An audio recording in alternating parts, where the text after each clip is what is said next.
actually happen. All right, everybody, I have got 6:30 on the dot. Let's call to order this meeting of the Public Safety Services Delivery Working Group for August 19th, 2024. Ray, if you're ready, can we have a roll call, please? Okay. Jordan Wittrin. Present. Jeffrey One. Here. Carol Allen. Here. Victoria Rizzo. Here. Twyla Harrington. Here. Tanny Stephenson. Here. Rich Allen. Excused. Excused. We have a quorum. All right. If I get everybody to stand for the Pledge of Allegiance, that'd be fantastic. I pledge allegiance to the flag of the United States of America and to the republic for which it stands, one nation, under God, indivisible, with liberty and justice for all. Thank you, everybody. All right, so we're going to move right on to public comment this evening. I'm going to go ahead and open it up to public comment. And I will start with anybody out in Zoom that wishes to speak on a non-agenda item this evening for public comment. Please do. Open yourselves up. Take yourself off of mute. I'm looking on Zoom. And not seeing anybody. And looking around the room in here this evening, Kellogg room, and I am not seeing anybody out in the audience today, so I'm going to go ahead and close public comment. Moving right on to agenda item number 3, consent agenda. 3.1 minutes for July 22nd, 2024, our regular meeting minutes. Do you want a motion to approve? This is Carol. I make a motion to approve the minutes on July 22nd, 2024. Second. All right, we have a motion on the floor and a second from Jeffrey for consent. All in favor, please say yes. Yes. Aye? Yes, yes? Yes. All opposed? No opposed. That carries. Aye, fine. Yes, aye. They're all good. So that carries, Ray. Got it. Moving right on for agenda item number 4. Review of the Multnomah County Sheriff's Office proposal for the intergovernmental agency renewal. I'm assuming, Ray, this is going to be you. Sure, but I would suggest that we probably include agenda item number 5 with it, since we probably will take them all at one time, review the proposal, and ask questions of the captain. Okay, so at this time, I will ask Captain Asbo to come to the table. Just as a little background for the record, back on April 30th, staff met with the Sheriff's Office staff and presented them with the FTE change that the city wanted to see in the contract, which was increasing the chief's duties from 0.67 FTE to 1 full FTE, and increasing the current community resource deputy 1.5, which is 0.5 in the original contract, the one we added with the community service deputy, to make that current 1.5 a full 2. And then the sheriff's office says, well, yeah, we got to look and see if all the other FTEs for the administrative stuff and detective stuff and all that kind of stuff is right, and we'll get back to you. And then we're continuing to bother them. They finally sent what they think we should be paying based upon FTE in this proposal, where they listed what they think the FTE and the costs are, and they did a short 1-page primer on their explanation for those changes. Not really sure, it didn't answer a lot of questions, such as how did you determine this, or why didn't you go with the 1 FTE for the chief? They made it at 0.5. As we talked before, the bigger issue with the 0.5 is, well, then how do we account to make sure we really do get half time? And that's been the problem with 0.67, is there's no real accountability for knowing getting what we paid for. And that's why I think as a council was encouraging of it, and you were encouraging of it also. If we just make it a full FTE, then we don't have to worry about it. They're just ours. We're bought and paid for, and they have nothing else to do. So that's a good question to ask. But I've made up a list of questions myself from all this, and a lot of them revolve around questions regarding service from the captain that he may be able to answer or may have to defer to come back to get you the answers to those questions. The finance office at the sheriff's office is available at some point down the road to come talk to us. But when I and the captain talked, we said that really may take all night if we got them involved. Let's just first talk about the service levels, the FTE levels, and talk money at a different time. So listening check, tonight we're just talking about FTE, not necessarily dollars on the table. Right, because there's certain numbers on here that with all due respect to Captain Asbo, I assume he has no idea how they came up with $387,000 for materials, supplies, and services. No. Okay. But my first question would be, so why did the sheriff say you guys only get a half-time sheriff instead of a full-time sheriff? And did she have any thoughts on how we'd even make sure we got the half-time chief if we're okay with that? I would kind of start off, Yeah, Mr. Chair. go ahead, Ray. I know that you have a whole list of questions, and then as we go through the questions, we can do a round robin and get the rest of the questions out of the way for Captain Asbo. So, Just pepper them. so I don't know why the sheriff made that decision. I wasn't briefed on why that decision was made. I can say that I know that, we don't have the sheriff's office doesn't currently have an unassigned captain to assign to that position. So there's a significant HR impact in staffing that captain's position, as well as usually that would involve a promotion, which then includes a hiring and a backfill of that position. So I don't know that is what impacted her decision, but that is what, that immediately strikes my mind is the thought. And then what was the second part of that question? Is any idea on if we did settle for a 0.5, how would we make sure we got that amount of time devoted? Well, I think part of that is a question for the city. Because, for example, as I look at the contract, like there's stuff that the contract has that the chief will do that the city's not currently utilizing. So, jump ahead here to that page.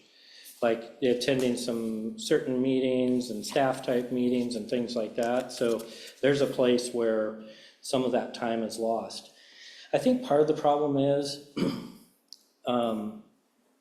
when you look at the existing contract, what it asks from the chief is fairly vague. And so I think that it would be much easier to account for that time if there was some more specific language about what the actual expectations were. And I'll give you an example. So generally when I account for time, I kind of look at it and go, was it something that I only did purely for the city of Troutdale? So was whatever the action or decision I made or the phone call I took or whatever that meeting I attended, was that specifically for the city of Troutdale? But when you look at it, as it sits currently, your chief is also assigned as the patrol captain. So you have 2 patrol deputies per shift that are assigned to Troutdale. So realistically, I mean, it's really how you look at the numbers if you want to account for time, because every direction I give to our patrol deputies impact the city of Troutdale. So there's time, there's time that's lost there, because I don't account for, when I look at kind of an estimate of how much time that I give to the city of Troutdale alone, I don't look at all those times that, whether it's a policy written or direction given, things like that, that I'm doing for the entire patrol division, which would also include the city of Troutdale. So I think there's some lost time in that. But at the end of the day, I'll tell you, like, anytime without somebody sitting there and writing down like, oh, I just spent 15 minutes on the phone with Ray, or, you know, I spent an hour and a half or 2 hours at this meeting, without somebody doing that, it makes it very difficult for me to give you a realistic number. And I think the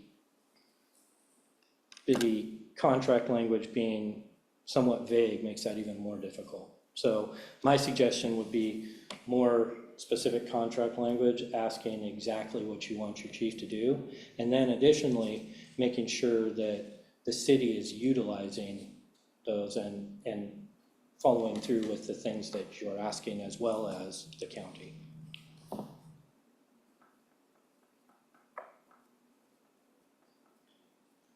Well, yeah, the only comment I have is that, yeah, there's time, you're right, it's unaccounted for, because if he's giving direction to the patrol deputies, well, some of those are Troutdale patrol deputies, but, you know, it's, you know, so certain percentage is that.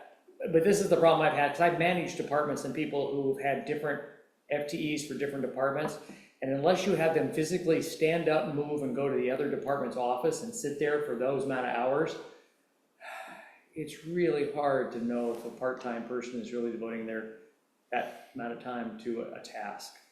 And that's one of the reasons is the problem too, is you've got other assignments too that, you know, kind of impact Troutdale deputies, but they impact all deputies.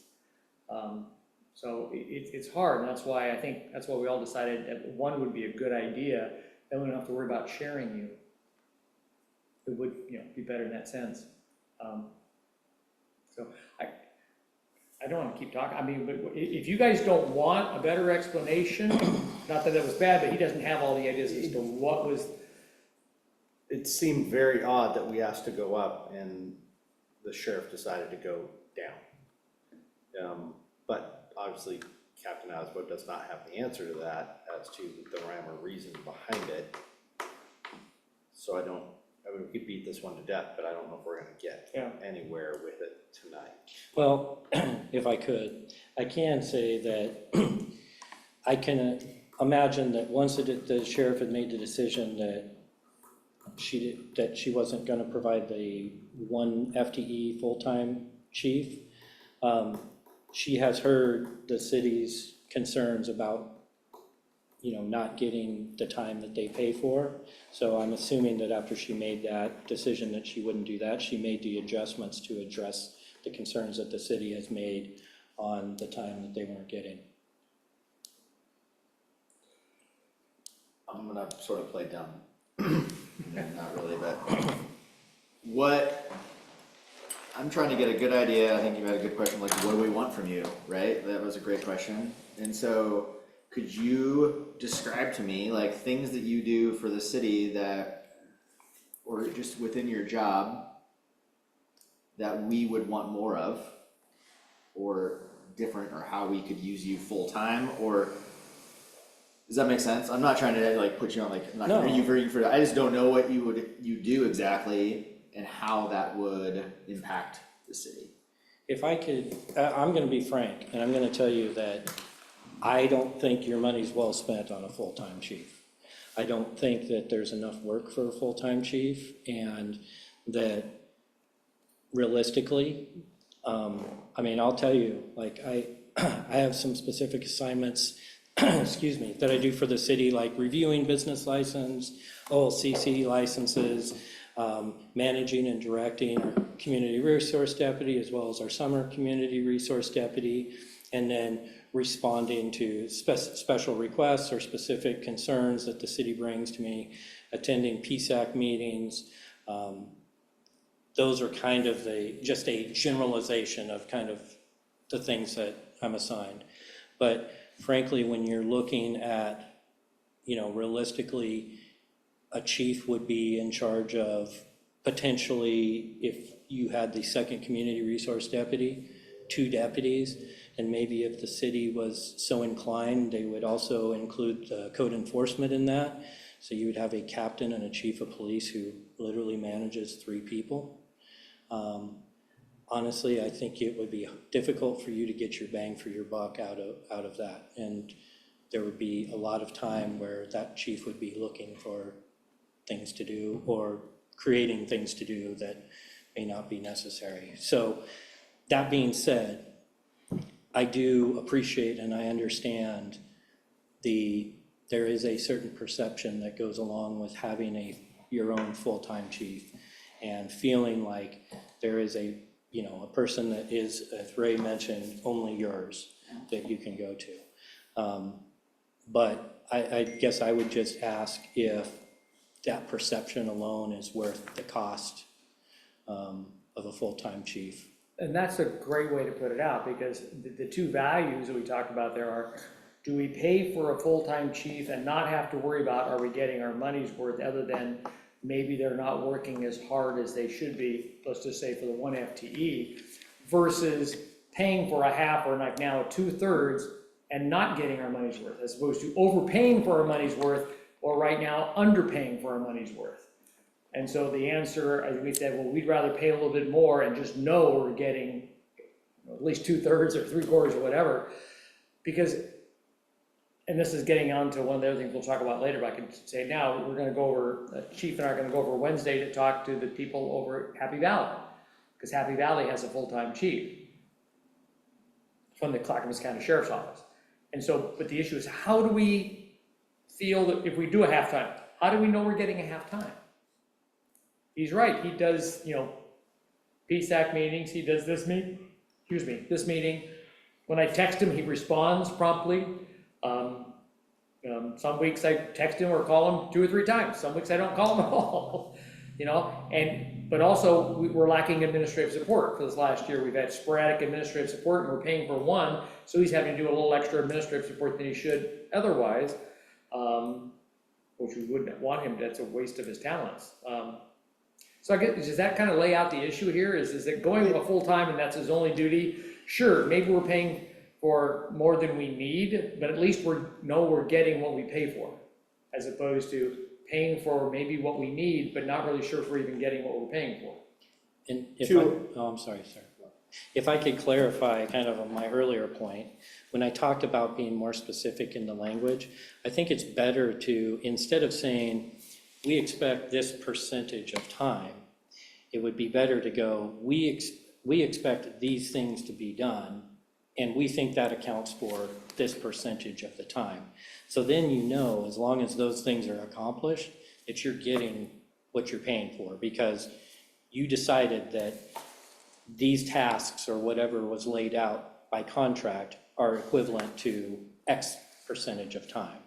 And so then you can say, we're paying for X percentage of that time, and it's much easier for me to, or anybody who was sitting in my chair as chief, to go, yeah, I completed every one of those tasks every day and, got all those tasks done, and then that your money was spent well.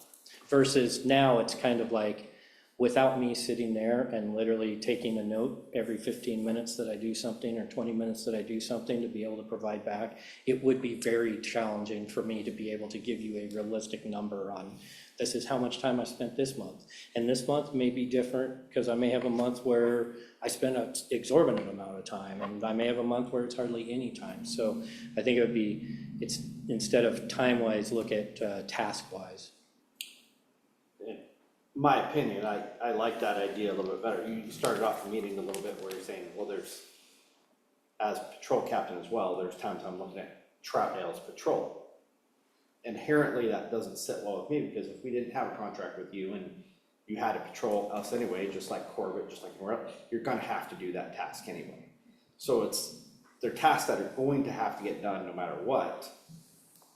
But we're asking above and beyond. That's why we have a contract with Mohawk County Sheriff's Office. And we want something better, not just the norm that should come with the county. And to add to that, I went back and I read the staff report from 2015 as the explanation for why we got into this deal to begin with. And all of it was based upon economics of scale. Is that, maybe we don't need if we have our own police department, we have a full-time chief. Well, maybe you don't really need a full-time chief.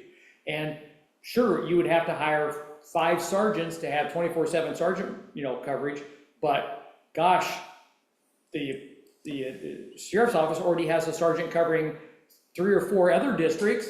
Oh, just to cover 2 more is not that much more, so you only have to pay for 1/3 as many sergeants as you might otherwise if you just had the Troutdale Police Department. So it was all sold on this economics of scale, and that kind of flows into the other question too, because our sergeants went up from 137 to 3, which kind of defeats the economics of scale issue. It takes about, I think we figured from our consultant, 4 or 5 sergeants to cover it 24/7, I think, 4.5 or 5. Right.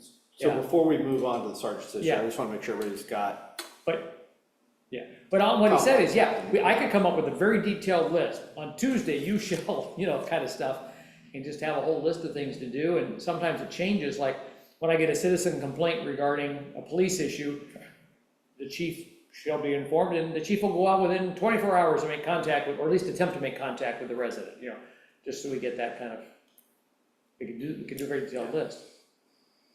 And I think that it's also important to remember, because I know, as Ray kind of gets off in talking about costs and specifics on how many FTE, is that at this point, this is merely a proposal, and this is based on what our finance people determine it costs to and what we staffed for Troutdale. And at this point, the city hasn't set up any kind or scheduled any kind of opportunity to negotiate and have a discussion about what their thoughts on it. So realistically, we're kind of talking about merely just a proposal that hasn't been countered or discussed with the sheriff's office by the city at all. I think for me, it just brings up a bigger focus on what each person in the line of duty and in the succession line does, and how many we need of each one to be covered. And then in addition to that, Multnomah County should be covering us anyways, even if we had our own police department, let's just say on the side. So what, and you may not know the answer to this, one of my questions will be, what does Multnomah County just give us in general by being part of the county? Or another way of asking that question is, if we didn't renew this contract on July 1st of 2025, how are the citizens gonna be protected just because they're Multnomah County residents? Is that what your question was? Yeah, and I just as a statement, I think that we as a city, the way we've been talking is that perception is important. Yeah. And, and I appreciate your being candid and saying that our money is better spent elsewhere. And whereas I may agree with you, the reality is like a lot of what we're talking about with policing is perception. Visibility, saying this is what we're getting. So trying to keep that in the back of my mind, in the back of your mind when we're talking about all this is. Sure. I just wanted to kind of state that, I think. No, I agree with you. I think that perception is important. I think at the thing that as a committee you have to decide is how, at what price is that perception important? And so that's the point that I was making. No, I absolutely, yeah. And if you ask about, so there is a statute that talks about responsibility of the sheriff. And I can give you that statute number if you give me just a second to look here. And that would help answer your questions about exactly what will be provided.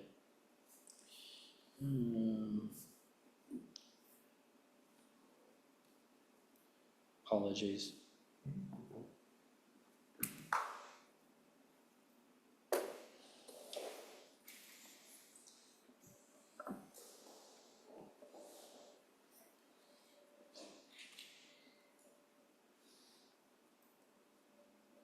I have too many notepads in my phone.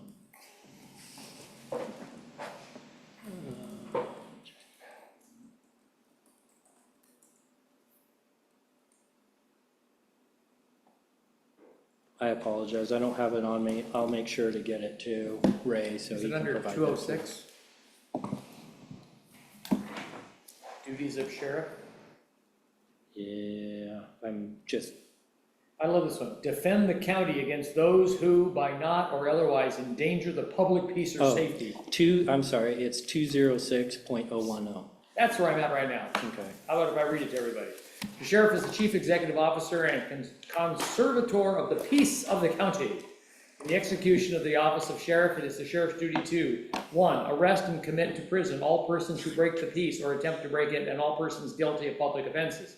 2, defend the county against those who, by not or otherwise, endanger the public peace or safety. 3, execute the process and orders of the courts by which is due process serving. 4, execute all warrants delivered to the sheriff. 5, attend upon call the Supreme Court, Court of Appeals, Oregon Tax Courts, Circuit Courts, blah, blah, blah, and to obey the lawful orders of the courts. So, pretty broad, but the sheriff is supposed to defend all the citizens from bad guys and girls. Pretty generally. All right, Tammy? So it'd be good to know what that actually means when wheels on the ground type of thing. Okay, so like on sergeants, right, we've got 5.4, that's what we're running with for the county, Okay. right?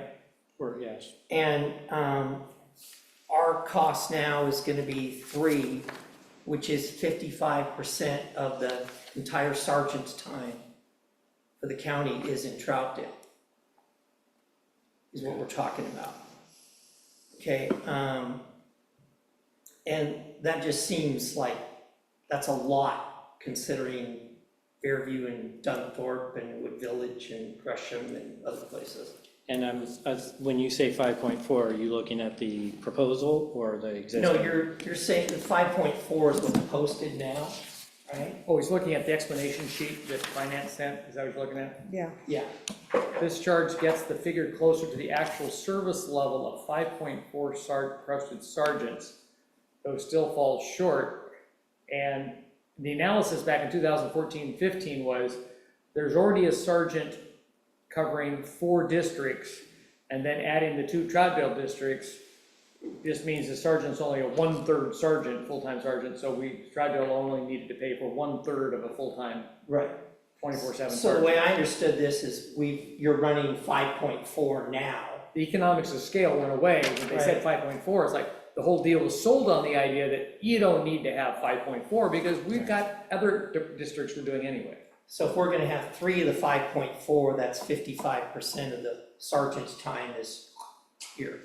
Right. Okay, and so like, Is that correct? That 55% of the sergeant's time is spent here? That, I'm just asking, is that, I mean, is, Simpler question to go back to 2014-15. At 3 AM tomorrow morning, there's a sergeant on duty, correct? Yeah. And he oversees how many deputies? At 3 o'clock in the morning? Yeah, 7. 7. And 2 of them are Troutdale. So essentially, that sergeant is only 2/7 of his time is spent on Troutdale, just on simple FTE numbers. So we're talking about 2 separate things, because you're talking about scope of supervision and how many people he's supervising. And I think you're asking about time spent. Right, which is a little completely different thing. It's like, and that could vary, I think, from week to week, month to month. I'm just going back to 2014-15, that's how they based it upon, was a sergeant which covers 6 districts, Troutdale was 1/3 of it, that's why we paid for this amount. Now, because of other districts, sergeant covers 7 districts, 2 of which are Troutdale. And so I think that's the question, it was based upon 2000, that's how we got the number back in 2014, 1.37. Because yes, in answer to your question, Yeah. sir, I think that is probably under estimate.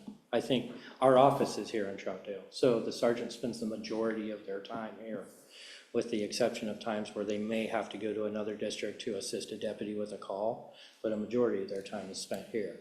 So if you talk about time, it's obviously going to be different than if you talk about level, number of bodies supervised. right, okay. but that's a whole different thing if we're paying to staff this building versus if we're paying for police for. And again, as I mentioned, I think that would be an excellent point for the city to negotiate at some point if they set up a meeting to. You understand the have a captain, discussion bless his about heart, this. is kind of stuck in the middle. He's our chief, and he's loyal to us in that sense, but he also works for the sheriff's office. She's So not here, he's in a so- difficult situation. But I would have hoped that she would have given us, like, this is what it costs to provide police service to you, and then we work from there rather than sending us something that knows is gonna be negotiated off of. I think this proposal is what finance is telling us it costs to police the city of Troutdale. But we know that this is a negotiation and there will be some further discussion about it. And I think it would have been much more fair to have this discussion post some negotiations. So that way, this committee was presented with some real numbers and some final numbers. Right now, you're presented with simply our proposal without any discussion back from the city on what their expectations are. So I think it's a little bit of an unfair set of numbers for you all to look at because it hasn't even been addressed yet by the city.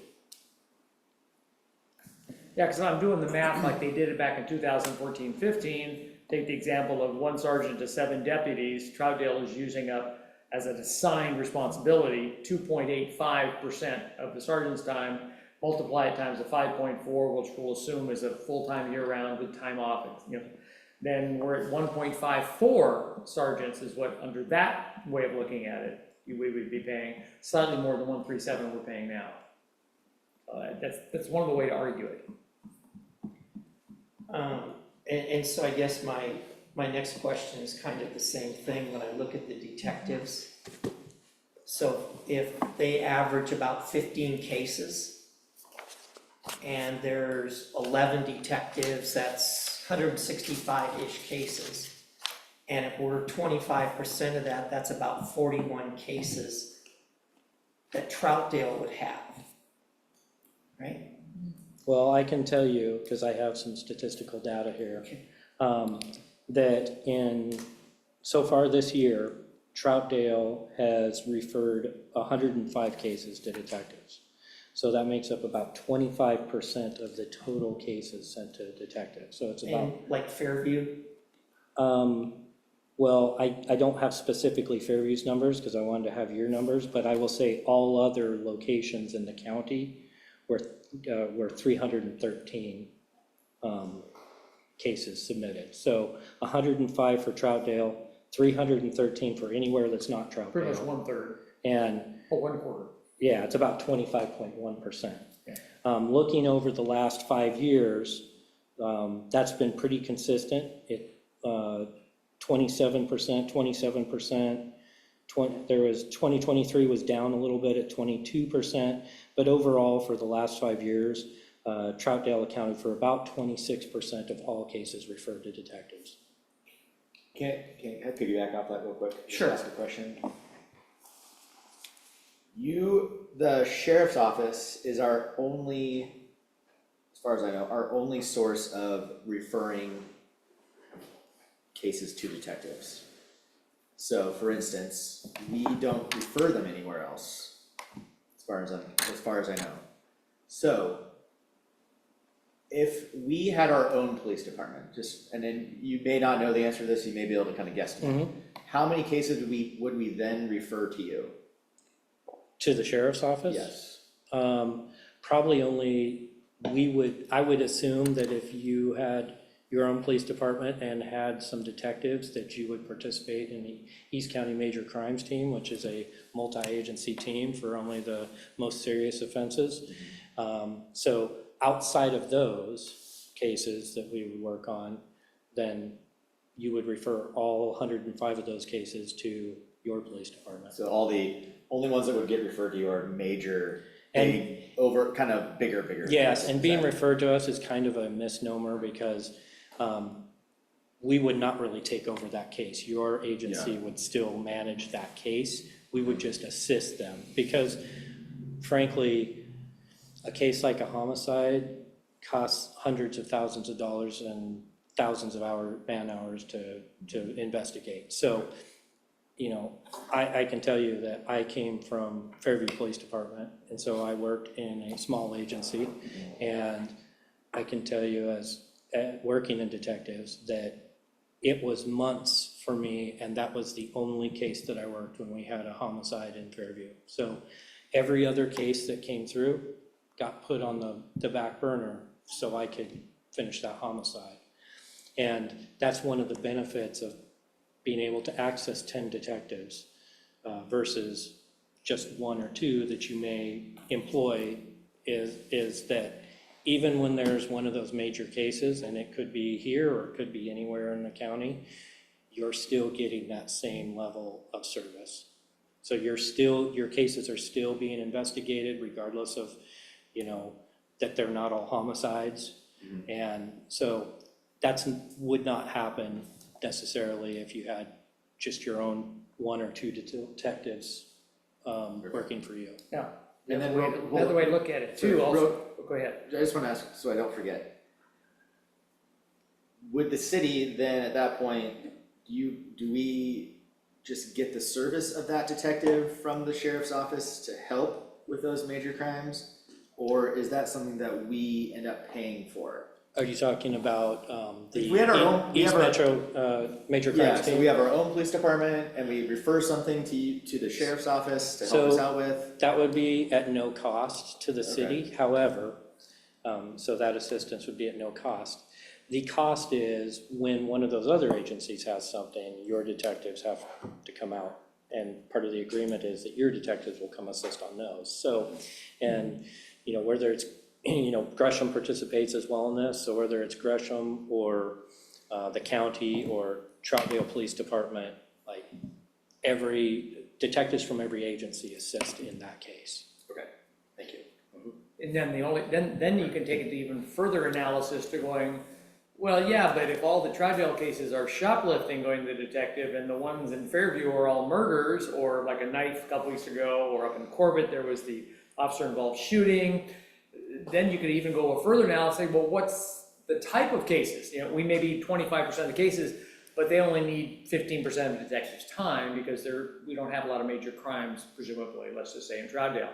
So we'll look at it. And then, of course, going back to the other issue about what do we pay for anyway, I mean, theoretically, when you say Troutdale gets it for free, but then again, Troutdale residents overall pay about, I think it's about $25 million of the county's general fund is proportional to Troutdale's population in the county.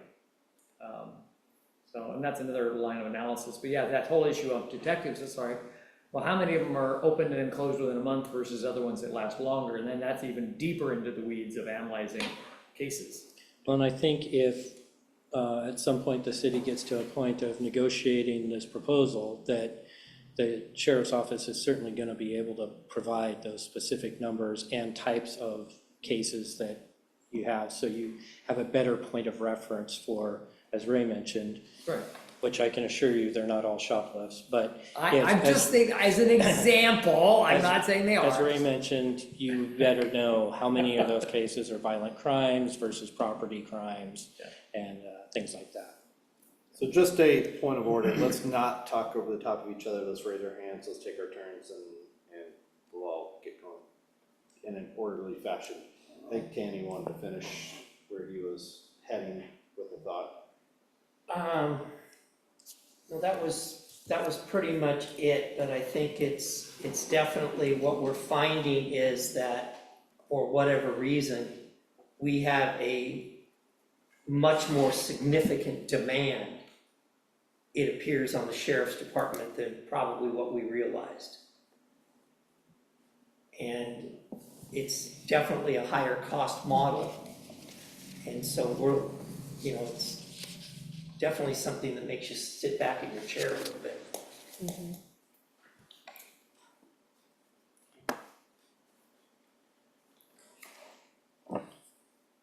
We keep working down the list. I'm looking to this side of the room, seeing if there's any questions, comments. Carol? My only comment is I am very simplistic minded when things are explained. So when percentages and numbers and people all get, I looked at Jeffrey going, I'm lost in this conversation. So when you said there's 5.4 like we're using now, so that's more than I thought we were using. No. Right. The 5.4 number is if you were to have a sergeant on duty 24/7, 365 days a year, you would need to have 5.4 sergeants to man all those places. Because of vacations, sick time, training time. So nobody's saying Troutdale is using 5.4. What they're saying is to have one full-time sergeant takes 5.4 FTE. But we also know that Troutdale, as we talked about, is sharing that sergeant with our 2 deputies and 5 other deputies in the county. Does that make sense? Okay. Okay, thank you.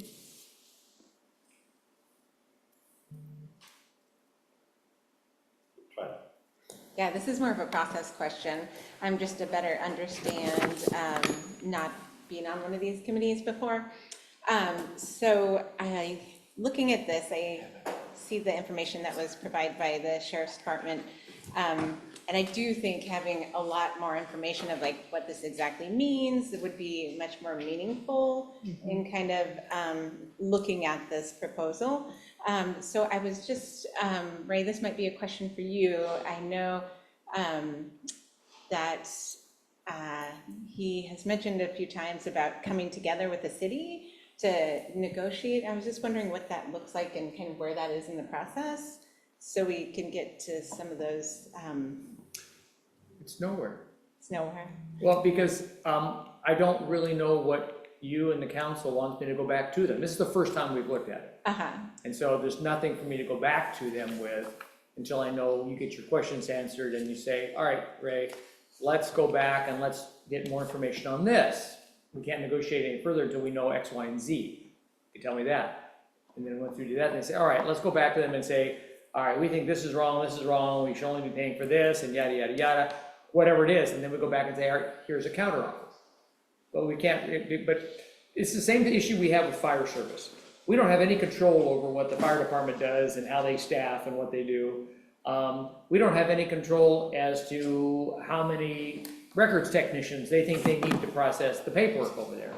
Maybe they're overstaffed, I don't know, I'm just saying, we just don't know what goes on behind those curtains over there in terms of, and do our numbers the same? I mean, I could go back, one of the things I wanna find out is, we get those, monthly reports, IGA reports, I can't find any from 2015, the first couple months. I'm just curious, what were the call numbers back then, what were the crime numbers back then, what were the ticket numbers back then, to see has there really been an increase times 50% and say the records technician. I mean, so that much more work has come out of Troutdale. I'm just asking the question. That's the information I'd want to get, is that, well, I know we're producing fewer traffic tickets than we did in 2014, but I don't know other cases, other paperwork that goes in there, if that's gone down for calls and stuff. Again, it's just a question, it's not.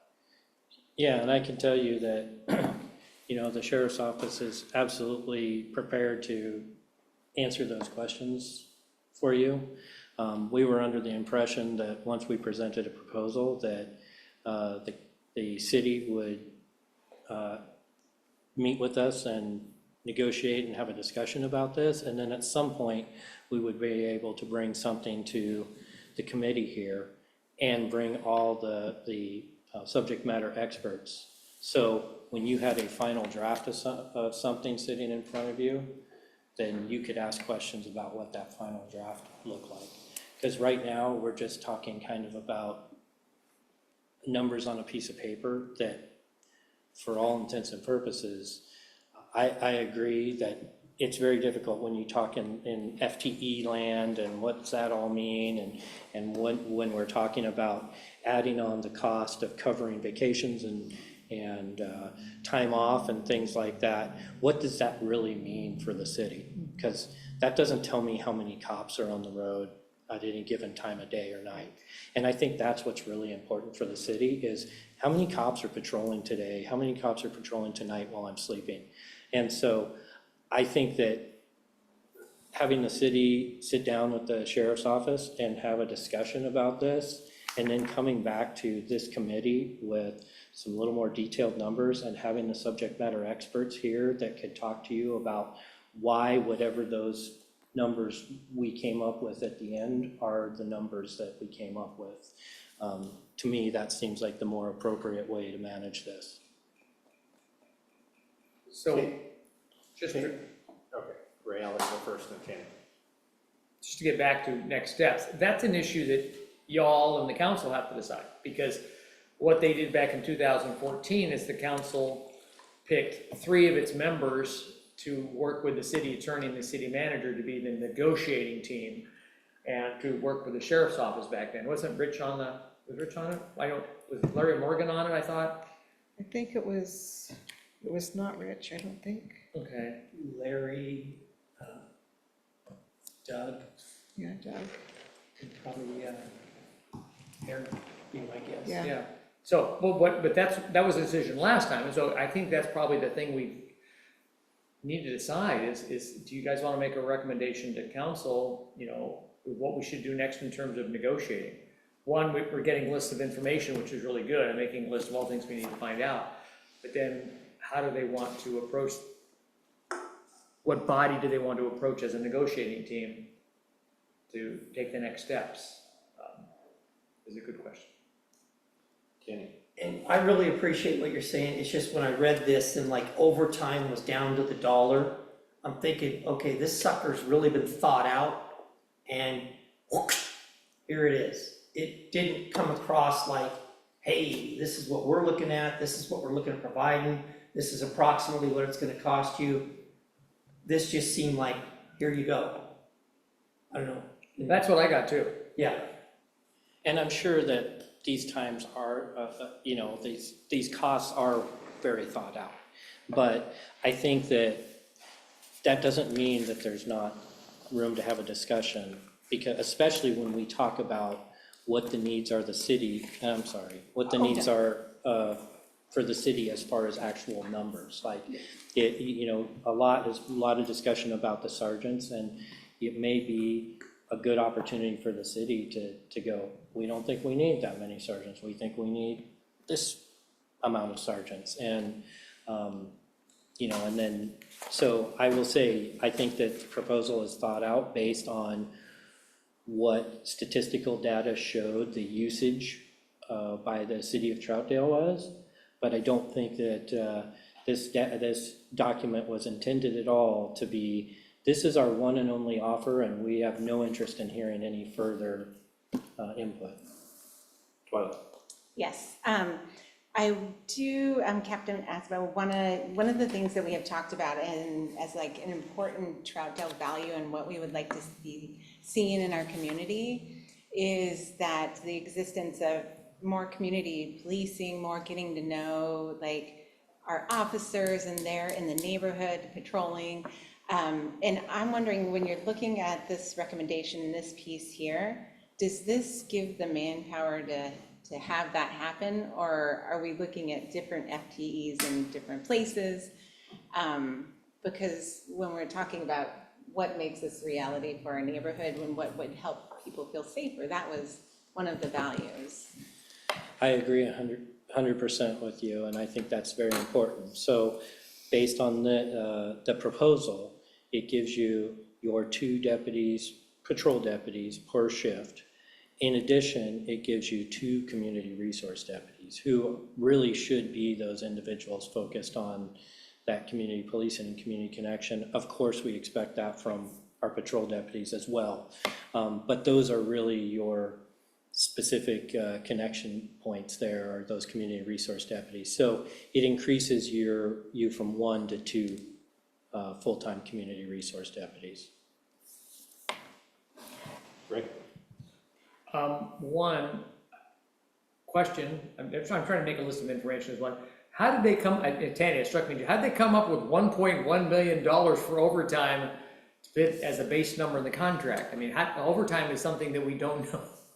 Where's it gonna come from? So finding that out would be a good thing, I think, put on the list of questions. The other thing is, I don't have the contract, but I thought our current contract says we pay extra for overtime depending on what it is. So that's why I was curious about the overtime number. Do you know? Which answer of the several Did questions? you know, on the overtime, because in the original contract, there was no calculation of overtime in there. I don't know off the top of my head, I have to take some time to. Oh, yeah, there was 200, I'm sorry, there was 218,000, sorry, I talked over him, I apologize, but I corrected myself, yeah, there's 218,000 of overtime put in the original contract, and I don't know where that number came from either, because they've never done patrolling in Troutdale, so where did that come from? And I'll just say, I read the explanation on overtime and read it, and then I'm looking at, we're stacking up, and then still have 1.1 million and More overtime. more overtime on top of it. It just seemed like a lot, and I think, Captain Azra, we would appreciate an explanation at some point of where that number came from. So, I would and I know agree. we're 20,000 mile view in this, and this is the first draft, and you've reiterated that a couple of times. We get that. I know you're on the hot seat, but that's a lot. Yeah, So, no, I agree, I think that, I think you're owed an explanation on every dollar that's spent. And so when you walk out of here, you're very comfortable that you know where every dollar is going to. And I think at some point, we will be able to sit down with some type of rough draft final document and give you those answers and have our finance people here and who can explain exactly how they calculated any given number.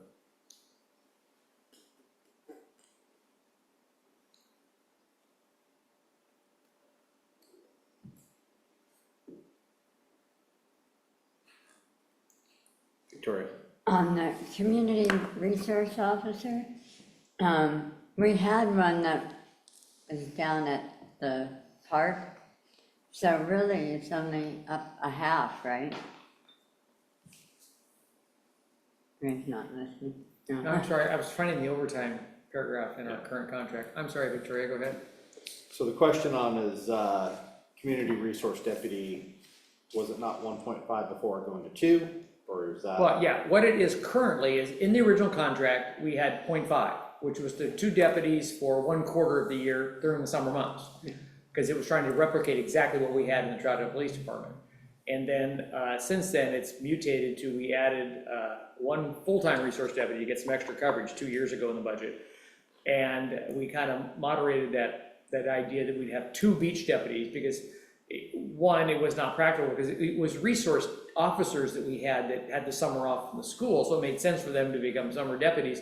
But in terms of what we needed down at the park, that wasn't really realistic, because back then, if it was raining in the park on a Friday, you didn't need anybody down there, and that we had a chief who apparently was playing cards all the time because he was full-time, because we didn't need him, I guess.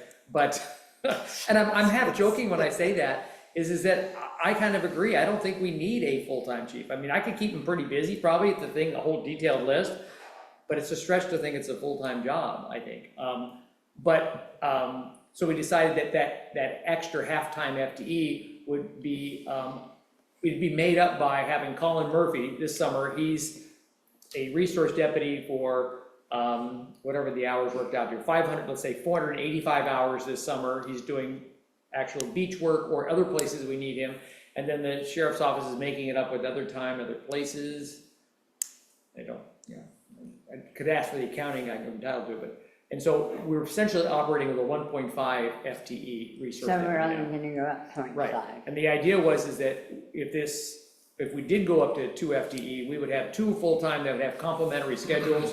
Say Nick works 7 to 5:30 Monday through Thursday, then say Colin, the other one now, he works Friday through Monday from 11 to 9, something like that, and then they have an overlap day on a Monday, just something like that.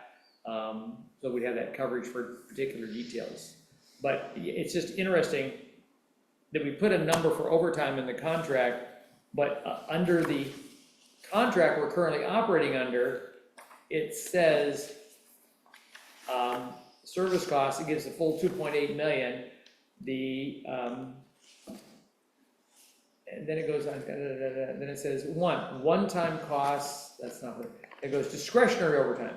If requested, the sheriff's office may provide additional deputies to perform operational overtime for special events or unusual occurrences within the city. Overtime when requested in these categories will be billable at the actual overtime rate of the deputies on duty. Responses to events listed below are treated as if the event were occurring in any other jurisdiction with the responsibility falling on that jurisdiction. I don't know what that sentence means. Then it goes, disaster or unusual occurrence over time.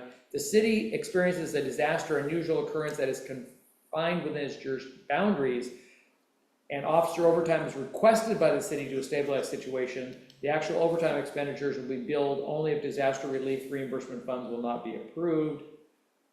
Examples of this, okay, what's that? Declared emergency overtime.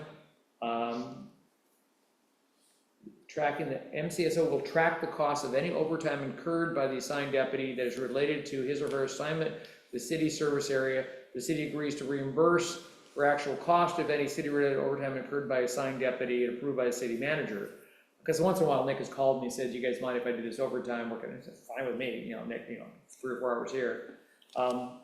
So it's interesting that we have this amount for overtime in here, but the contract says we have to ask for it, or emergency requires it. And so that's odd that they put a number in originally, and then we still have a number, but it's only if we want it. So, again, I'm asking questions, I'm not. I guess it'd be interesting to know how much overtime we've actually Yeah. paid for to, yeah. Like, so why is there any line item for overtime if the contract says we just pay it when it pops up if we approved it beforehand? Like you do with your employees. I get it. So more questions? Yes, sir. So I think there's 2 pieces when we look at building out this contract. And the first one is having a negotiation and getting the price to a place where it's what you guys are looking at. The second piece is, and I don't think this can really effectively be done until you're at least close somewhere to a price, is looking at language. Because I think there's definitely, as Ray has pointed out, there's some sections in the contract that need to be adjusted. There's a lot of things that have changed since 2015 or 2014 roughly, when this contract was negotiated in law enforcement. Also, there's some changes that would be made inherently based on if, for example, you decided to have a second community resource deputy full-time, then at that point, it probably doesn't make sense to maintain language in there about summer deputies working the beach, because you would have that inherently by having that second deputy. So I think that the first piece is having a discussion about the proposal and getting that to a point where we're talking of the same language, and then start talking about how that fits, how the language fits that, that kind of final or where we end up at. Ray? There's one other caveat to everything I said a minute ago about overtime. There is also built-in overtime for court. Because deputies get summoned into court and they have to be at court, and that's just automatically, they get 4-hour minimum for court, Yes, sir. Right, and so, because I noticed the line here at the end here, the city manager will be responsible for approving all non-routine overtime, which means there must be some type of routine overtime, right? So that's what we gotta figure out, well, what is routine overtime, and how many hours are there for Troutdale related overtime that's routine overtime? So that's another question to ask. We need an understanding of that, accounting for all the overtime, how you got that $1 million number is the question, so. And I can answer when it refers to routine overtime, that's overtime that's created, say, if a deputy's on a call towards the end of their shift, and just by the nature of the call, that forces them to stay later than their regular work hours. Of course, we don't just switch out deputies at that point. That deputy would continue to work on that case. So routine overtime is any of that stuff that is just inherent with the duties of that Troutdale deputy. Just pulls them over. And just a note, they don't define it anywhere in the contract. The difference between the two. There's a lot of stuff not defined in there. Danny, you have a question? Well, you just look at like the Troutdale, the information we got for October, November, December, it looks like the officers that are assigned to Troutdale are spending nearly as much time in other jurisdictions on calls. Yeah. Can you tell me, sir, which graph you're looking at? I know the paper, but just which graph you're specifically Yeah, that would looking at. be basically, I'll give it to him. You're talking about the fourth quarter of '23? I have the I am. document, I just Oh, wanted to know okay. what graph. the bottom two, Okay, D60 and D70.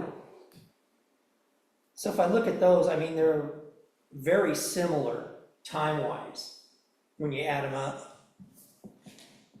There's not that much difference between here and there.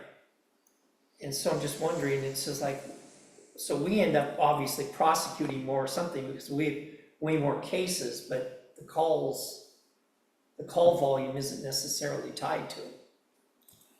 well, if I could, I can tell you that I think this is a very narrow, these graphs, although specifically requested in this format by the city, is a very narrow view of realistically what's happening. Because number one, it only covers the last quarter, which is the winter months. And I think a better point of reference is talking about realistically response to calls for service. Like, how many calls for service are deputies responding to? yeah. And as an example, in the last 5 years, so from January 1, 2020 to August 11th of 2024, there was 23,000 calls for service in Troutdale. Almost 19,000 of those, or 82% of those, were responded to by your Troutdale patrol units. As outside of that, there was 11,000 calls that required more than just your Troutdale patrol unit. So about 50% where it took the Troutdale patrol units as well as outside units. So it took maybe a deputy from Fairview had to come over and assist with that call. So I think this is a very narrow snapshot of one particular point in time, and I'll be honest with you, sir, I can't tell you what each deputy was doing at this point in time, and that's why I don't think this is a good Right. way to kind of, No, it's a small snapshot, it's Right. just something, it's all we have to go It's with. on, Sure. it's on the list to ask for a bigger snapshot. Yeah. And but it's also interesting too to find out, like, why is it all the night shifts, they spend less time out in the city? It's just, Right. I'm just curious, I look at these numbers, well, why Yeah. is it consistently at night they're not here? I was wondering that too. well, I'm looking at like the first couple graphs on that chart. Uh-huh. You know, you look at, for example, whether it's 6.8 or, you know, Excuse pick me, any. Does everybody know what 60 is and 70 is? One's north, one's south. Yes, Right. those are our districts that identifiers for Troutdale. Isn't 60 up on the hill in the residential areas Yeah, primarily? 60 is the other side of Cherry Park, the south side of Cherry Park.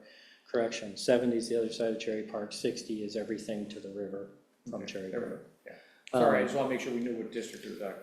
But just as an example, if you look at, you know, that first graph where it has October and we'll say 6 hours is what, based on GPS data, at Troutdale, that 60s unit was in Troutdale.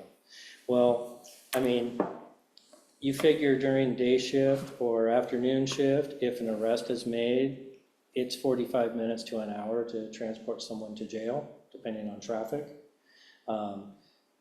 So they could be out for that, so you could look at a couple hours for that. So honestly, the problem with this is it doesn't tell you what else was going, it doesn't give you any of the details or the facts of what Right. was happening or what created these numbers. So I definitely think that it's more satisfactory for the city to look at how many calls are deputies responding to and how many calls are they getting?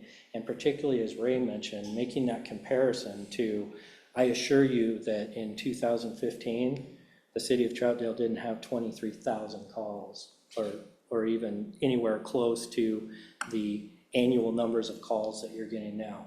I can tell you anecdotally that calls have significantly, call numbers have risen, and also the complexity of calls has changed, and calls have become more complex. So calls are requiring more deputies than they used to. Kind of the days of when I started in police work and it was one call, one cop. You know, if there's a call, you sent one cop and they took care of that call. Those days are long since gone, and now calls are requiring multiple deputies, sometimes outside resources as well. So there's a lot of challenges that aren't very well reflected in just this data here. So I love the opportunity to, and I think that as we kind of get to a point where we're ready to have a discussion about final numbers and things like that, I'd love to have an opportunity to provide you a much more thorough look at what you're actually getting for your service, aside from a sheet that just kind of has some hours spent here and there, because I just don't think that's a very good reference.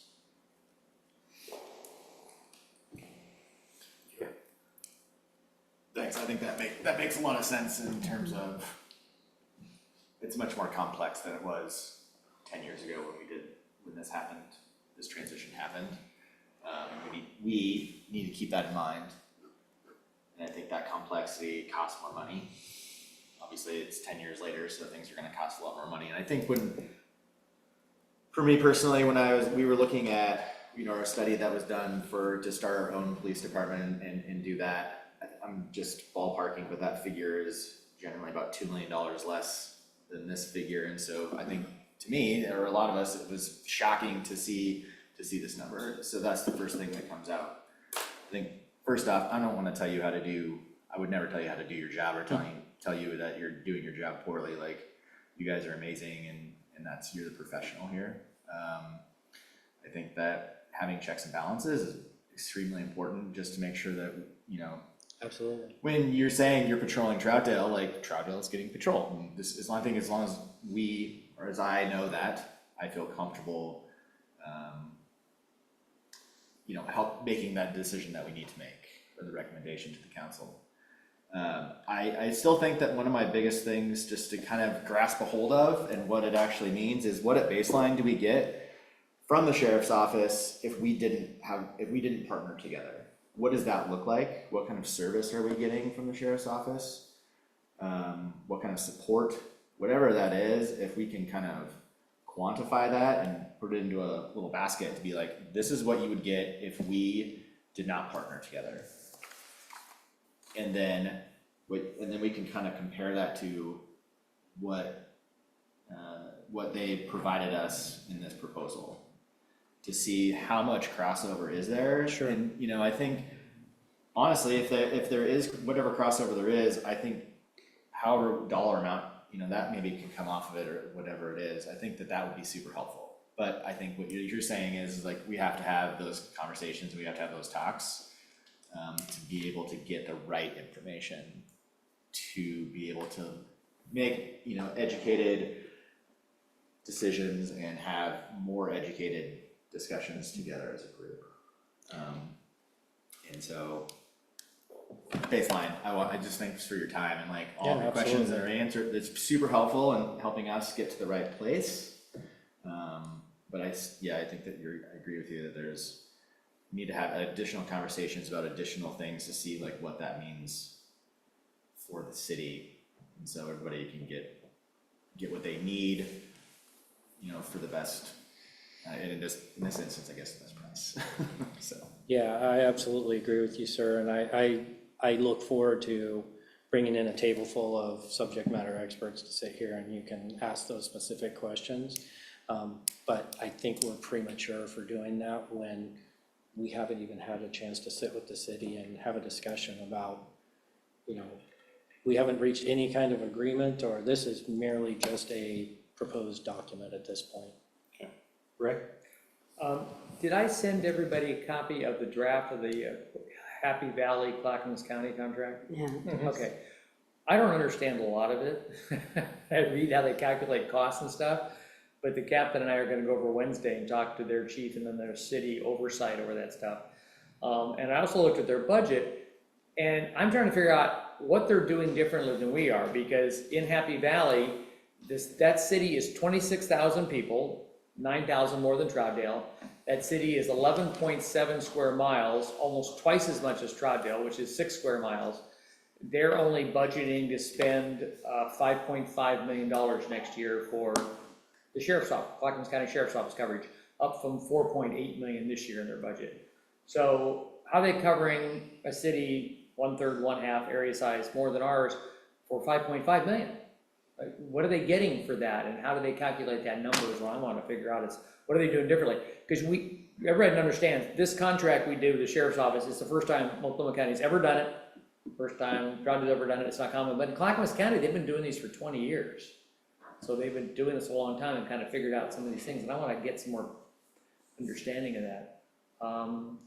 The other thing, and this is, again, more of a question, I wonder about this, maybe for the captain to go back and ask how this works, because we could figure out between us and the council how they want to approach negotiating next, after we get all the information that we're trying to gather up and learn some more stuff about this.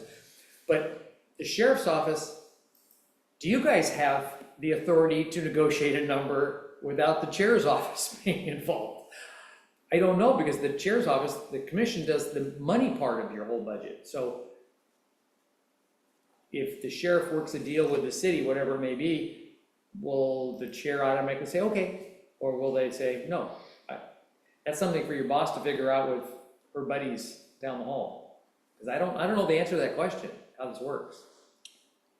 Yeah, I think that the sheriff would have a team that negotiates in good faith, and then that would be presented to the chair as the sheriff's negotiated contract. And certainly that would be incumbent upon the sheriff and the chair to have a discussion about what that looks like. And I would imagine that they would have a similar discussion about how they came up with the numbers, just like they would have here with the city. Because we're kind of the same thing, is we have to have a negotiating committee, you guys would have a negotiating committee, and then we'd have to go to the council to get ours approved, you'd have to go to the county commission to get yours approved. I anticipate this is much like negotiating a labor contract, where, at the end of the day, there's two negotiating teams, and they still answer to somebody above them, and they come up with a last best offer or a tentative agreement, and then take those tentative agreement or that last best offer to their superiors and get a final approval for that. So a couple takeaways on my part is, I don't think we can move fast enough on this. 2025 seems a long ways away, it's still very quick around the corner. And I just want to reiterate Councilor One's point of view of, what do we get if we weren't to do it, and is that credit put into the $7.8 million of, or is this 7.8 from $1? But I think we would have something for the city of Troutdale, as we already put into Multnomah County.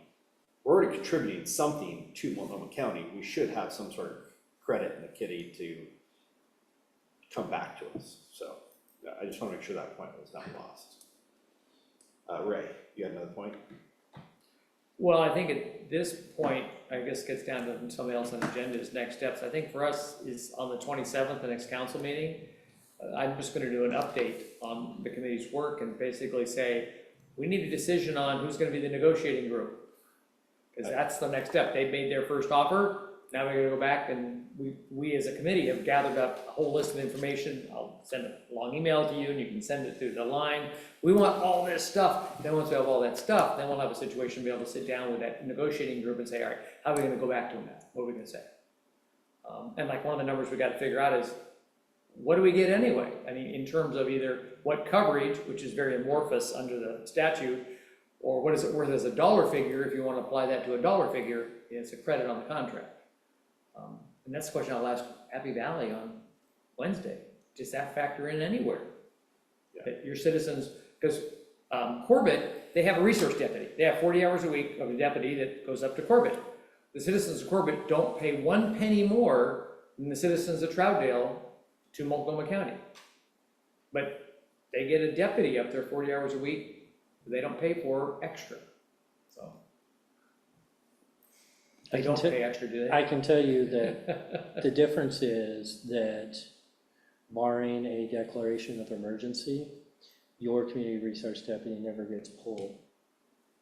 That doesn't apply to the corporate resource Oh, yeah. deputy. If we have a staffing emergency or critical staffing, things Right. like that, and we have historically pulled that deputy back from that position for significant amounts of time.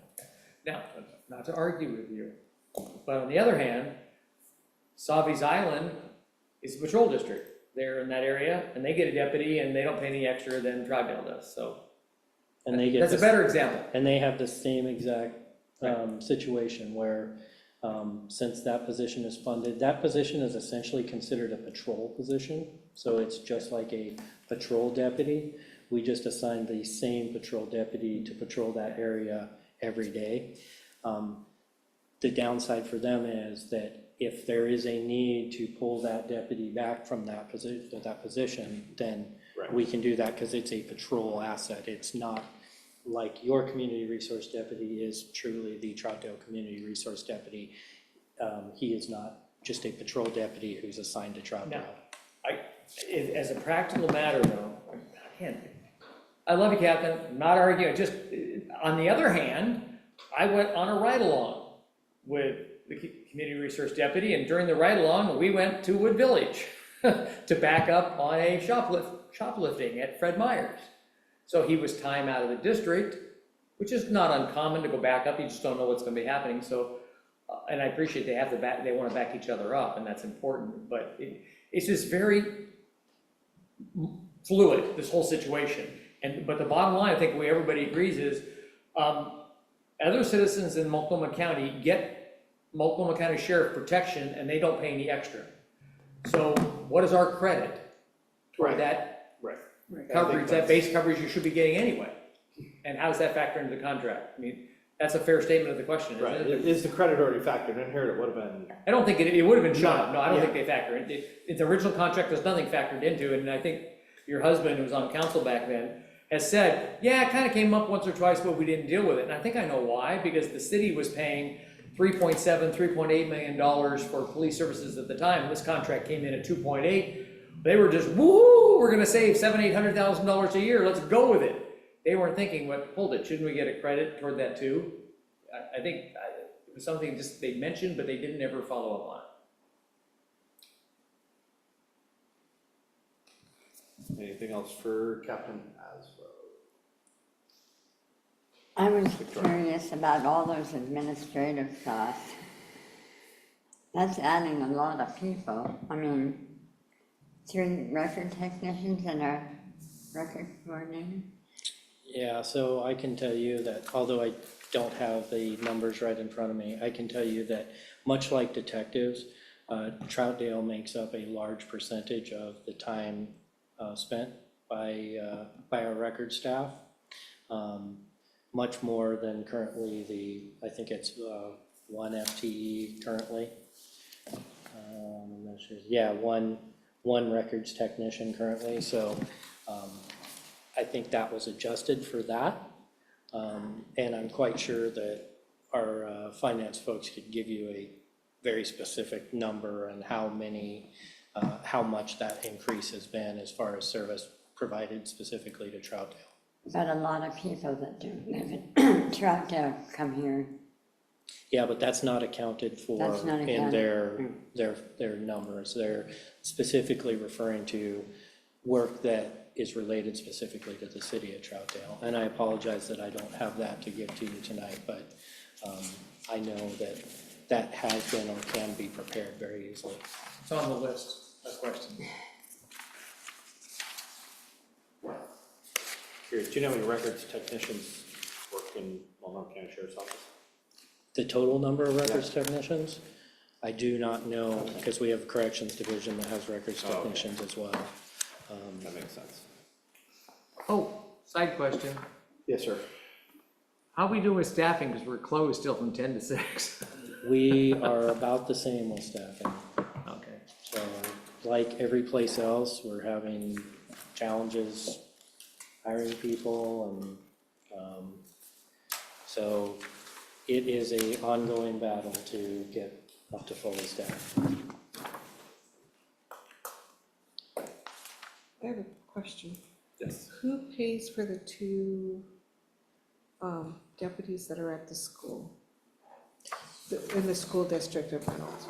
The school district pays for the lion's share of that, and the sheriff's office makes up any difference. So Troutdale doesn't contribute to that? No.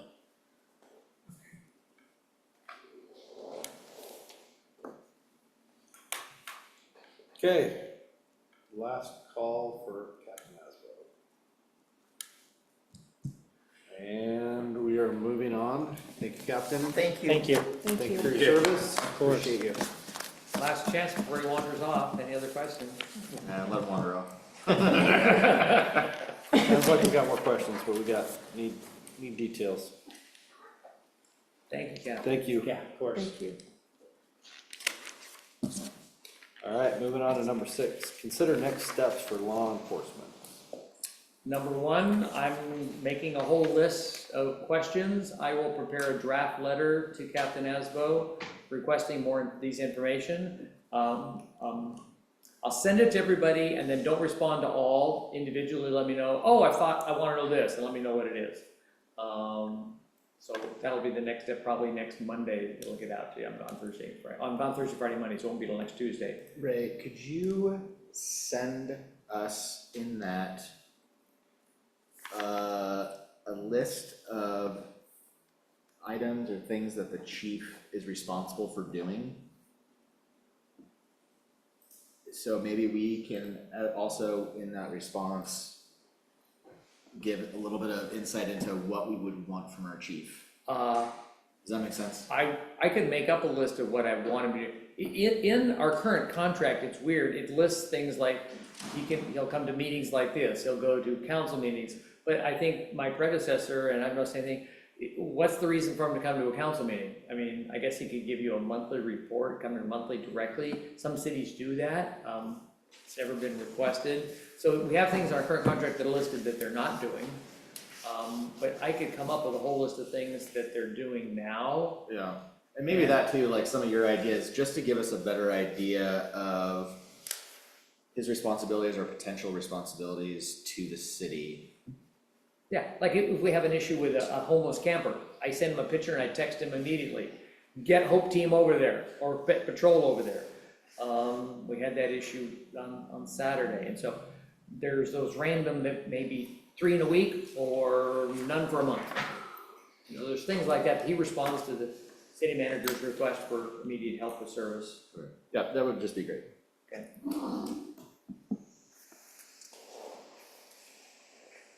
Candy. Well, I'll just say, this wasn't really a kumbaya letter. Okay. Not even close. You I should mean- see the letter I sent directly to Okay. the sheriff after I got this going. If you wanted to turn us all off and make us go form our own police department, this was a good way to do it. Yeah. Because I agree with you, I got it just boom like that, and I had the same impression. WTF, excuse my French. This isn't like, hey, let's sit down and talk. Yeah. And also, like you, Counselor Juan, I'm very interested in knowing what the base level of service is from the county. Because if you look at just, I'm gonna look at how many million Troutdale pays to county's general fund and how much of that general fund money goes to the police. Because, I'm having Eric do the same thing, but also, I'll just, look at a great idea, but differentiate between jail function and patrol function. Okay. Because I thought about that too, going, yeah, we can't do the whole department. but just like one example, okay, you got 2 properties down here at the trip. Amazon and CNS. Their county portion of their taxes is gonna go up $864,000 this year alone. The increase. That doesn't count the 1.8 million that they already pay to the county. And so it's like, I mean, the big question is, what are you getting for that? And I do agree with you, I think sometimes they do an excellent job and sometimes they don't. Frankly, and I'll just say this, 2 weeks ago, we had somebody running down the street, no shoes, no shirt on. Then he's laying out in the street. This is on the highway, by the way, throwing rocks at cars. He's laying in the neighbor's yard, climbing their tree. Then he jumps over somebody else's fence. So the neighbor calls, and like 4 county sheriffs come down. They round the guy up, get an ambulance, he goes to the hospital, everything's hunky-dory. Now, last weekend, the other night, it was hot. I've got a drunk guy with a gal. He's cursing, yelling at her. They're both drunk. They're falling down in the road. Somebody's gonna get killed. I'm like, I better call this in. I call non-emergency. They bump it up to 911. And I tell them, I go, this is where it's at. This is where I live. This is my phone number, yada, yada, yada. About 10, 15 minutes go by. And the problem is, this gal keeps falling down the road. He's dragging this woman down the road, down the street. And so I'll try to get to the point here, because I know. But about 10, 15 minutes go by, the cop goes by. I'm waving, I'm standing at the end of the driveway waving, standing out in the street waving, the guy goes. About 10 minutes later, he's coming back the other direction. So I see him, I go running down there. He goes by and I'm on a straightaway. So I'm standing out the road like this, yelling, waving. He goes on by. Then he goes on by the other way and goes up Woodard. And he goes right by these people 3 times. I mean, is there a chance sometimes you don't get Stevie Wonder coming out on a call?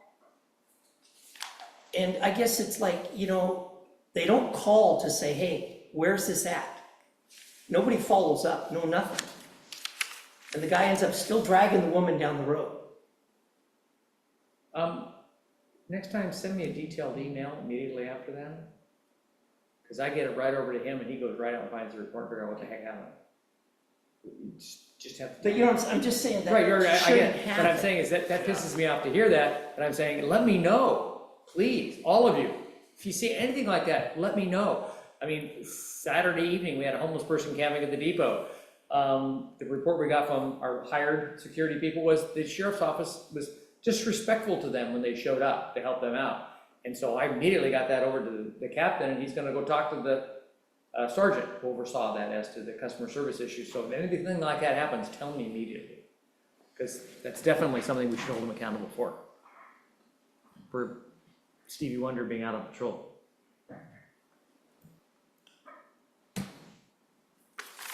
I'm just saying, I think for what we're paying, we should get better. Everybody has good employees and bad employees, and we all know that there's an opportunity to get better ones out there, so.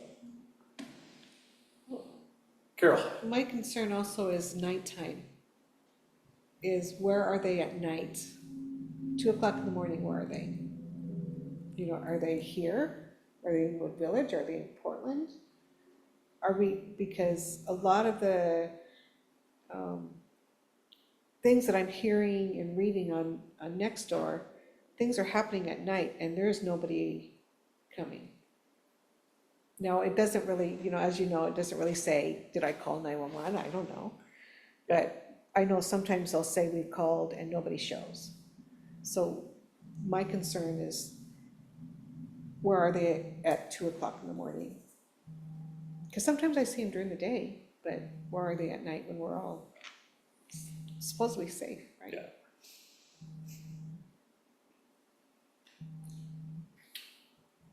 Right. I'll just read you the email. When I got this, I'll read you the email I sent to the sheriff, that she has not responded to at this point. This was back on August 6th. Dear Sheriff, thank you for getting this over to me, ... I think. I will be honest with you, by literally almost doubling our annual cost for law enforcement services, MCSO is practically guaranteed that it will be difficult to continue our partnership. To keep it in perspective, I had hoped that by sending over our consultant's report that said it would cost us $5.7 million annually to operate a reconstituted Troutdale Police Department, that your office would keep that in mind. That number being your competition. Apparently not, since saying your office wants $7.9 million is the strongest argument yet that we have to go that route. And since I am a big fan of putting my cards on the table, which is why I don't play poker, we have already discussed with Wood Village and Fairview about working together to create a law enforcement service for the 3 cities if MCSO proves too expensive. I don't decide, but from what our citizens are telling me, the above is a plausible path for us.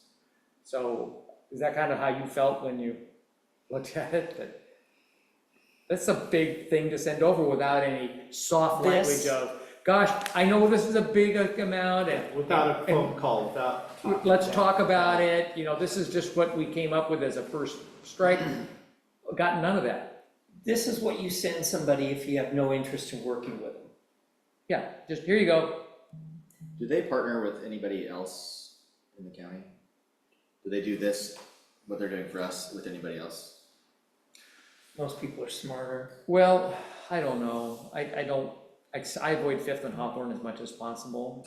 I do know that the city of Portland Police and the sheriff's office had a real big pissing match over arresting homeless people about 3 weeks ago. And I know our former chief, Travis Goldberg, who's now the chief of Gresham, got involved in that too, because they didn't communicate very well at all, the city of Portland Police and the sheriff's office, on what was going on. The Portland Police were starting to enforce the time, place, and manner, no camping after whatever it is, 7 a.m. there. And the sheriff was concerned that they were going to start bringing hundreds of homeless people to the sheriff's office to lodge them at the jail without even talking to them first. So I understand from both their perspectives what they were trying to do, but they didn't talk. And as Tanny said, I mean, the letter I got was from the chief of the business services going, here it is, and explaining what it is, and I'm happy to come out. Didn't I forward this all to you? I forwarded you the letter from John when he sent it. But it was like you said, this is just our opening numbers. This is where we came down with. You're not really sure, or What do you need? yeah. How do we explain this to you? No, John, he did offer to come on out and meet with you, discuss your schedule.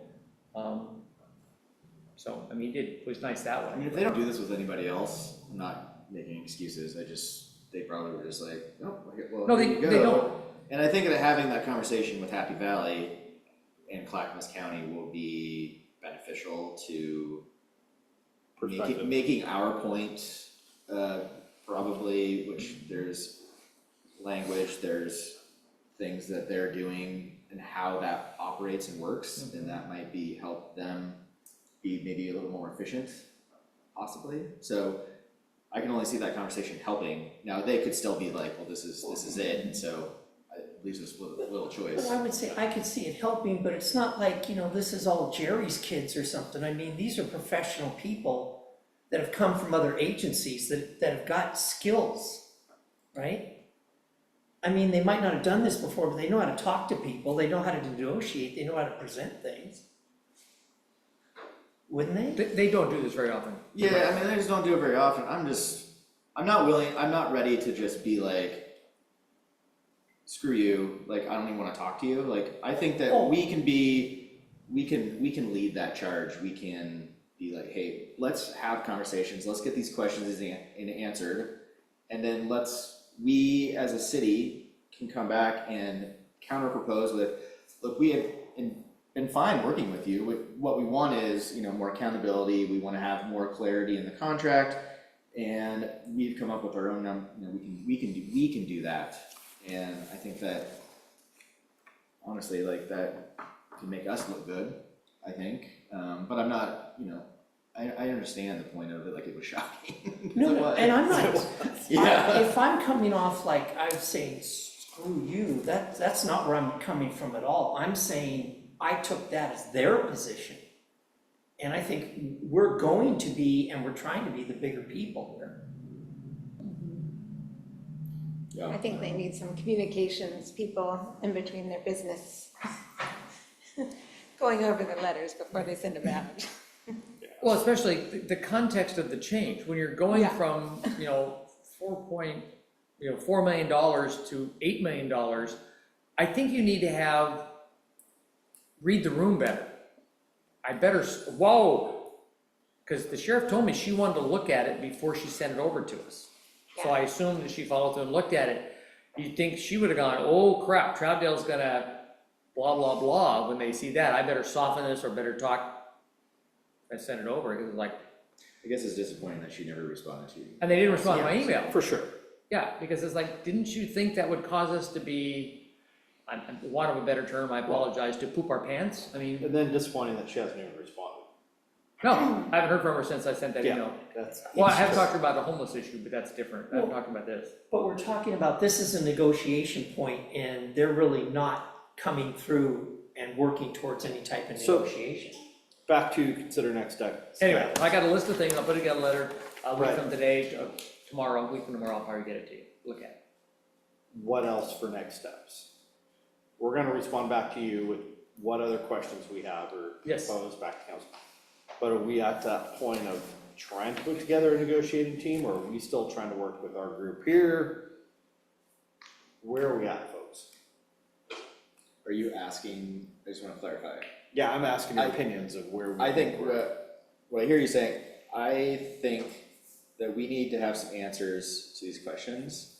I also think that we, as a group, need to present this information to council to get council to make a decision if we wanna create a negotiating team. That'd be my personal thought process on what we need to do.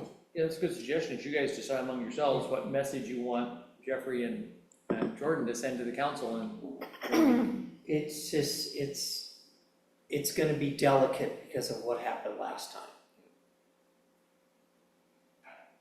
Yeah, I mean, I wasn't there last Delicate time. how? Can I you am- expand, And I- can you so, expand yeah. on What? that thought? I don't know what that means. Yeah, Delicate. delicate. I want you to expand on your thought. Delicate? Yeah, Okay. what you mean behind that. A lot of residents, Vicky? You agree? Yeah, a lot of residents were not in favor of us moving to the county model when we did it. And I think that's why things like, City Hall was voted down and Right. things too. A lot of people are still like, this should have gone to a vote, whatever the case may be, but the way that it was done, they were not at all happy. And you can blame a lot of things and a lot of people for that, but it really was done very, very poorly on our part as a city.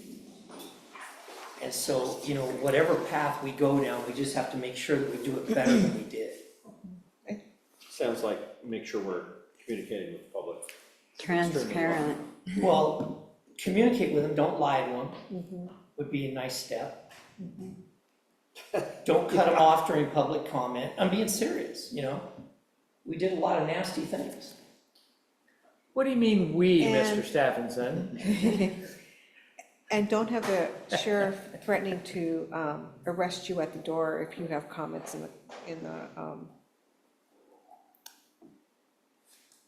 where you sit. I mean, it was intense. The whole thing was very intense. And, Oh, the meetings.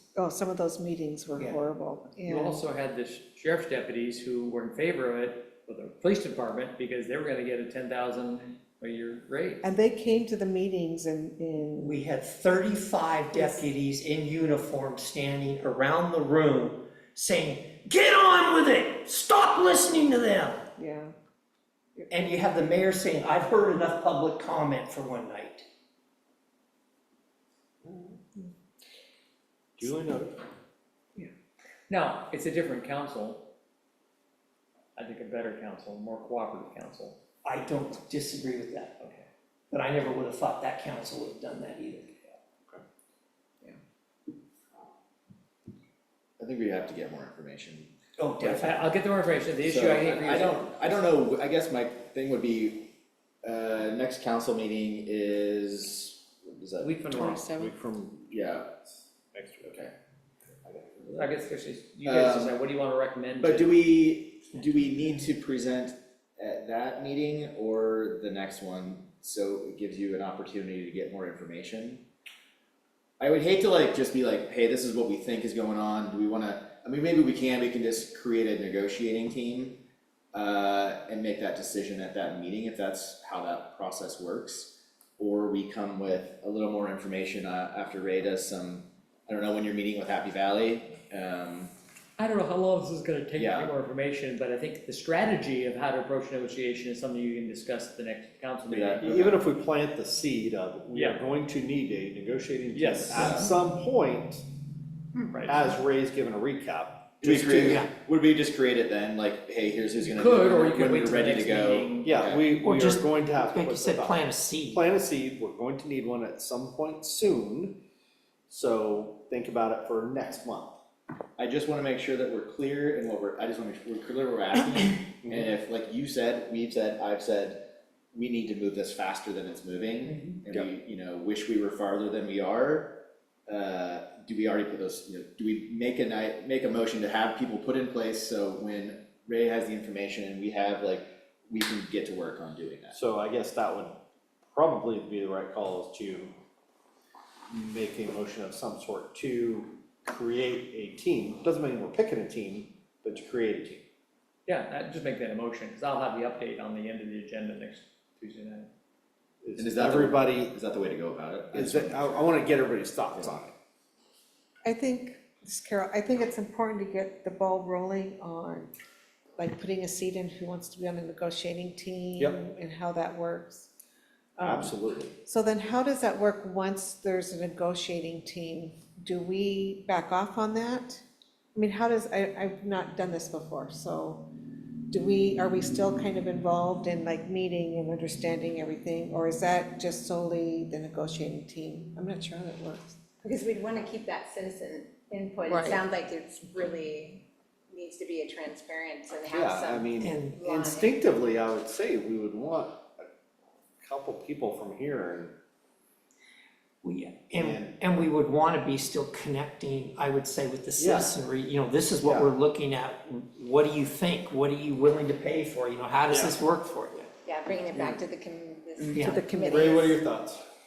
Well, you don't want a negotiating committee, you need a specialized smaller group, all right? Right. And their job is not to take your job, the public safety working groups, who saw fire in the bigger picture, but they need to be able to negotiate more nimbly and smaller and directly meet with their group and do it. So that's a good way What's to the do best it. deal we could get? Right, and, you know, my suggestion would be myself and, you know, the city attorney, and then probably, because you only want 3 people, because you don't want, you could have 3 council members, no more than that, because you don't want to violate the quorum rules. Or you could have 2 council members and a member of this committee, I mean, whatever you want. But I think a group of 5 would be the most that you would want to be able to be nimble enough. We just have to do better than we did in 2014. Yeah. So, Danny, if I could ask you this question. Yes, sir. If, with the 2 options that Ray gave, which is him, city attorney, 3 council members, or him, city attorney, 2 council members, 1 member of this group, what resonates better with you? A member of this group, just because it then isn't the council. Does that help create transparency? Yes. Is that, Yeah, I would agree say with so. that as well, just because it's no dotted line of the council, and then they're speaking directly for the public. hearing you guys, you know, and how tenuous, I agree also. You agree? So if we were to agree. present that, Jordan or I, it would be city attorney, Ray, 2 council members, and 1 member From of this the team. 5 of you to be on a negotiating team. Is that what we can kind of decide on? Yes. Okay. How does that sound to you? I would not want to be any bigger, and I wouldn't be opposed to just doing 1 council member and 1 person off of this council, to keep it more nimble, That's a good point. to keep it down to 4, right?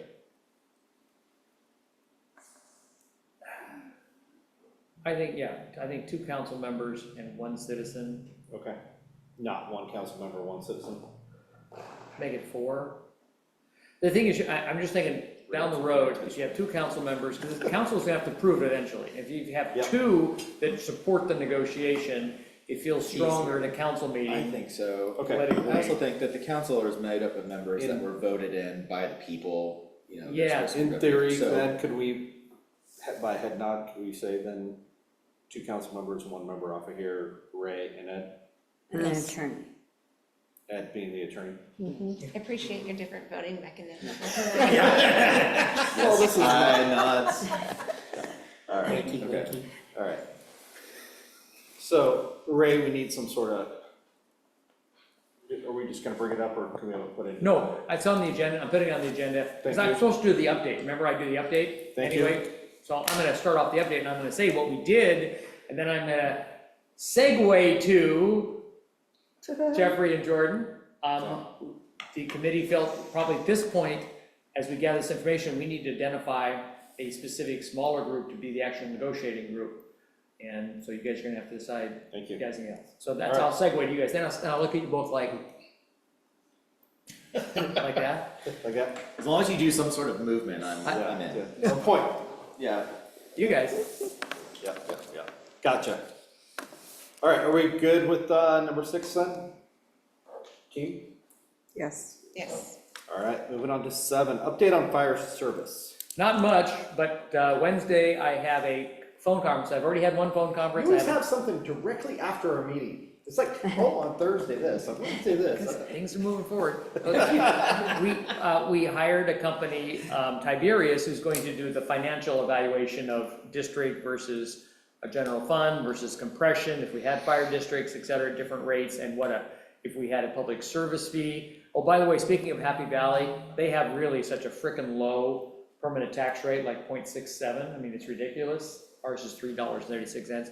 They only can afford police services by having a special bond that they're putting back on the levy in November. They've been doing that for 20+ years. Wow. Citizens have been paying that extra money for police services. So the financial company is also looking, what would we raise if we did say a $10 a month utility fee, like Gresham does, or a whole bunch of cities. Sandy does. Most of the cities in the metro area have a utility fee to help pay for fire and police services on their thing. So anyway, they're letting you know what you'd gather. We talked about that. Tandy, you and I agreed it's about $500,000 a year at $10. Doesn't mean he likes it. But we're having our second meeting on Wednesday to talk to them about what more questions they have as they're refining the numbers for us. And that should be done by 1st of October with those numbers.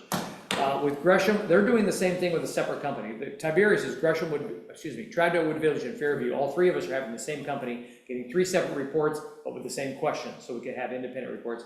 Gresham hired somebody else, and I don't know how soon theirs is gonna be done, a couple months, I assume. Because Gresham needs to know the facts of what a fire district would mean to them, because they've got some misinformation of their council, I'll say it that way.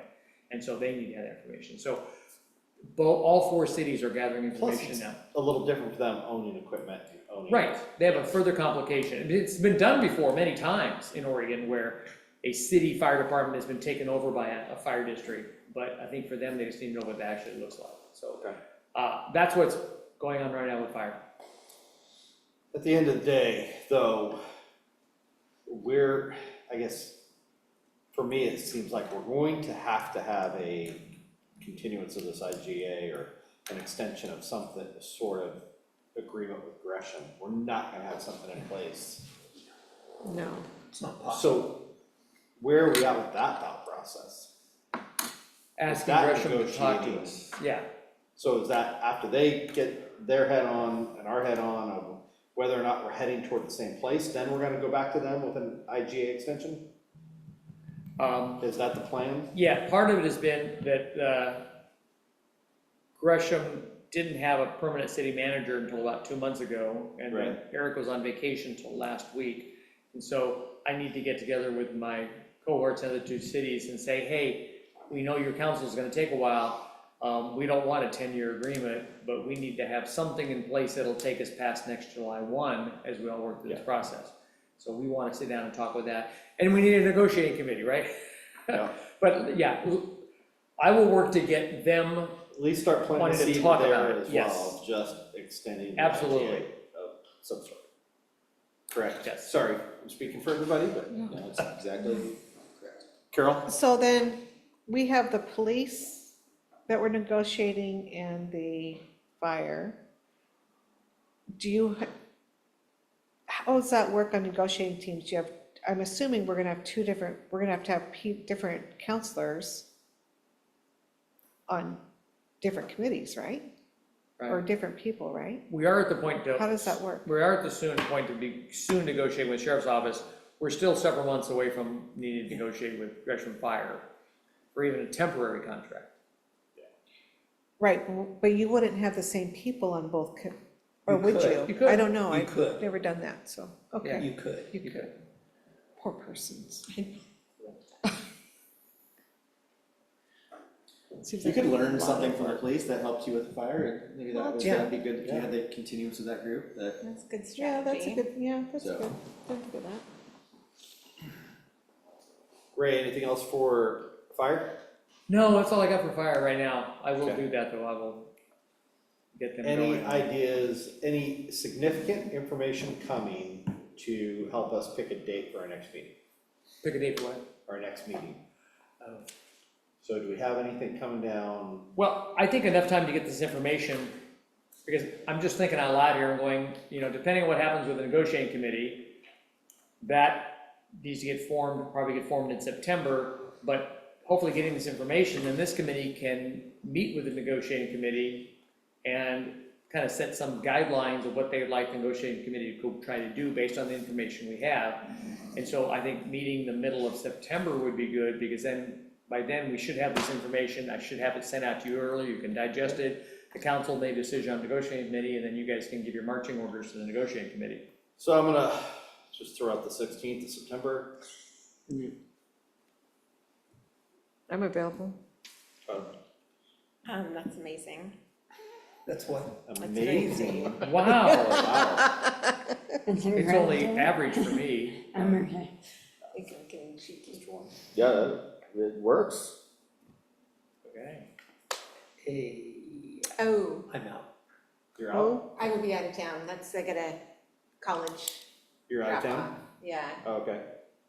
but you we guys could back- carry on. 9, Are you Truck up to available the- by Zoom, or are you gonna be busy that 9, I'm not entirely sure what it entails yet. evening? Okay, what about the 9th, everybody?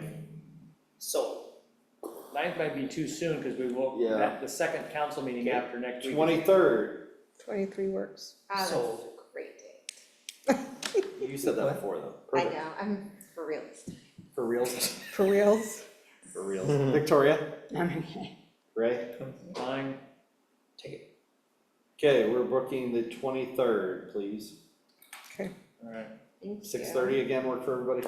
yes. Okay. Thank you very much. Item number 8 is crossed off. I'll move to adjourn. I got a Whoa, motion. that's fast. I'll second that. I got a motion and a second. All in favor? Aye. Aye. All opposed? This meeting is adjourned. Thank you, everybody. Who moved and seconded? It was That very was that fast. Yeah, to keep up. Us too. Jeffrey. Oh, Jeffrey The opposite of being, of the consent agenda, okay.